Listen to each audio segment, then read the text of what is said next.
एका गावाच्या शेवटी जुनं ओसाड कब्रस्तान होतं. तिथं रात्री कोणीही जात नसे. लोक म्हणायचे तेथे एका माणसाचं भूत फिरतं.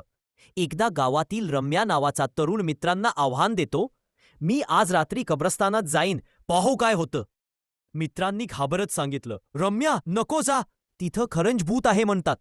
पण रम्या हसला, "काही नसतं, सगळं मनाचा खेळ आहे."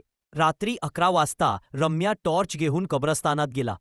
थंडी वाढली, वारा सुटला, झाडांची पानं खडखडू लागली. अचानक मागून आवाज आला, "कोण आहे तिकडे?"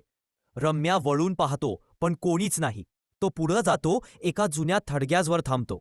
तेवढ्यात पांढऱ्या कपड्यात एक सावली हलताना दिसते. रम्या घाबरून मागान सरकतो. सावली जवळ येते. ती म्हणते, "हे माझं ठिकाण आहे. तू इथं का आलास?" रम्याचा थरकाप उडतो. हातातली टॉर्च खाली पडते. भूत त्याच्याकडेच हेपावतं आणि रम्या ओरडतो, "बाबा, माफ करा."